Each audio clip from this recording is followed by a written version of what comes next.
நாம செய்யக்கூடிய சின்ன தானமும் தர்மமும் கூட வாழ்க்கையில நமக்கு பெரிய நிலையை தருங்க. ஒரு ஊர்ல ஈயுருவி கஞ்சன்னு வாங்கல, அப்படி ஒரு கஞ்சப்பைய எச்சி கையால காக்கா ஓட்ட மாட்டாரு. அப்படி ஒரு ஆளு சாப்பிட்டுட்டு இருந்தாரு. வீட்டு வாசல்ல ஒரு பிச்சைக்காரன் வந்து நின்னா, சாமி பசிக்குது சாமி, ஏதாவது தர்மம் போடுங்கன்னா.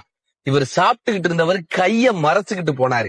எங்க வீட்லயே சாப்பாடு இல்லப்பா, என்ன பண்றது, நீ வேணா ஒண்ணு பண்றியா, அந்த பக்கமா போனேன்னா ஒரு கோயில் இருக்கும், அந்த கோயில்ல அன்னதானம் போடுவாங்க, அந்த பக்கமா போன்னு கைய காமிச்சு வந்துட்டாங்க.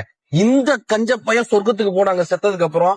இந்த சொர்க்கத்துல இருந்த காவலாளி கேட்டாரு, இவனை ஏங்க சொர்க்கத்துல விட்டீங்கன்னு. அப்ப அந்த தேவதை சொன்னாங்களாம், இவன் அன்னைக்கு ஒரு கைய காமிச்சான்ல, அந்த பக்கமா போ சாப்பாடு போடுவாங்கன்னு கைய காமிச்சாங்கல்ல, அந்த பிச்சைக்காரர் அங்க போனா அந்த கோயில்ல சாப்பாடு போட்டாங்க, பசியில இருந்து அந்த பிச்சைக்காரர் வயிறார உண்ணாரு.